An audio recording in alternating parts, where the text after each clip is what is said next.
City leaders and JCPS are working together to find solutions after the district voted to cut transportation for thousands of Louisville students. Mayor Craig Greenberg outlined a possible solution, turning to TARC bus drivers. Our Taylor Woods and photojournalist Elijah McKenzie show us how that proposal could address two different problems. JCPS parents and community leaders say they want a seat at the table to discuss transportation solutions for next school year. We're very concerned about where he's going to go to school next year based on this transportation travesty that we're facing. It comes after JCPS board members voted last week to cut transportation for most magnet and traditional students. This is a community issue that we should resolve together, collectively. One possible solution proposed by Mayor Craig Greenberg would address two ongoing transportation challenges, TARC and JCPS. TARC is in a financial bind since they're running out of funding from the American Rescue Plan. That means there will soon be less routes and fewer drivers.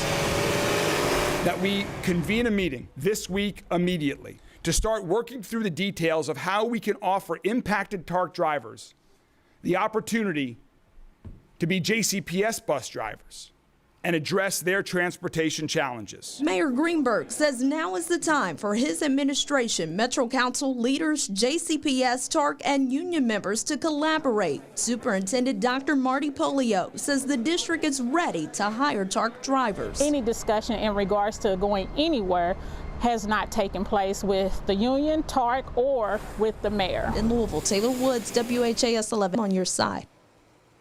So essentially, TARC told us it wasn't aware this partnership was even on the table, but Mayor Craig Greenberg did say a meeting between the city, JCPS, and TARC should happen sometime this week. And when it comes to TARC, the agency says it needs $30 million in funding over the next 2 years to keep afloat. TARC said it needs to make budget cuts to meet expected expenses by mid-2026.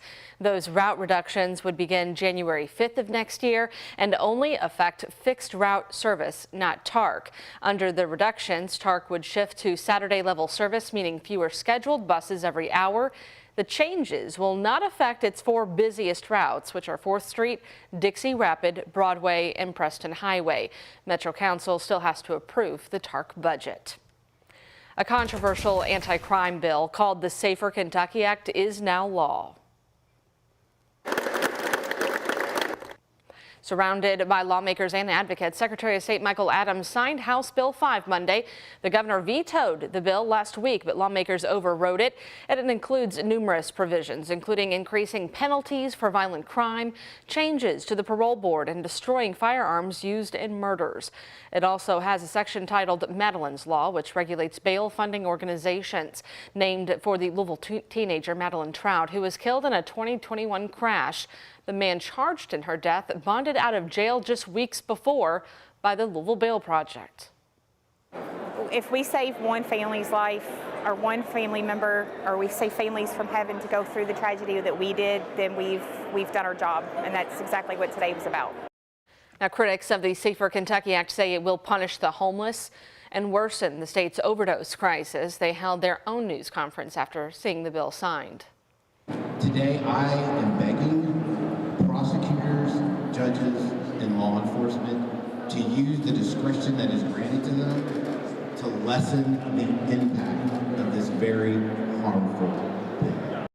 The Safer Kentucky Act goes into effect in July. Dr. Robbie Fletcher is Kentucky's new Commissioner of Education. The state Senate approved him during the last day of the legislative session Monday. This was the first time a commissioner nominee has gone through the legislative approval process after a new law went into effect last year. Fletcher has served as the Lawrence County Superintendent in Eastern Kentucky since 2014. He'll begin his new role on July 1st.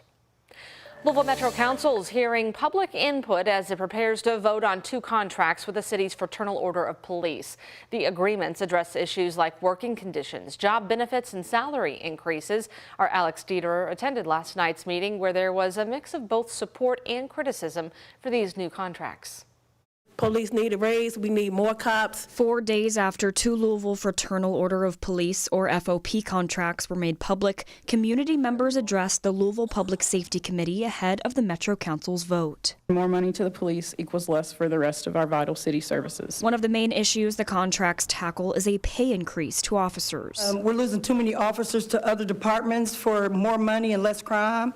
Mount Washington doesn't have 13-year-olds on the ground with AK-47s. We do. If both proposals pass Metro Council, all LMPD officers and sergeants will see an immediate 7% boost in pay. Another round of raises would go into effect in July, which would bring starting officer pay to $60,552 a year. One resident who addressed the committee in support of the FOP contracts was Rebecca Grignon-Recker. She lost her husband, LMPD officer Peter Grignon, in 2005 when he was killed in the line of duty. She now serves as executive director for the Louisville Metro Police Foundation. I walked out into the hallway to leave the hospital without my husband, and the corridor was filled with a sea of blue.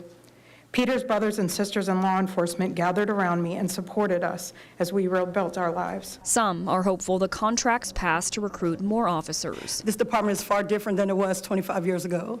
You know, I want to see change take place. I want to see good officers be compensated, and I want to see bad officers gone. Others are asking the council to send the contracts back. LMPD has done nothing to earn additional funding and increased power to investigate themselves while they continue to commit these crimes against the citizens of our city. In Louisville, Alex Dieterer, WHAS11 on your side. The mayor's office and FOP both signed off on the contracts last Monday. A statement from Mayor Craig Greenberg's office said these two collective bargaining agreements set forth a new standard to better support our first responders and the families across our city who depend on them. We are 4 days out from thunder over Louisville, and today Louisville leaders plan to give safety and traffic updates. We know the 2nd Street Bridge will close starting Thursday at 9:30 a.m. and go until 2 Sunday afternoon. The Big 4 pedestrian bridge will also close starting Friday from 11 to 5 and then again on Thunder Day from 10 to midnight. We'll hear from Mayor Greenberg and LMPD this afternoon coming up at 1:30.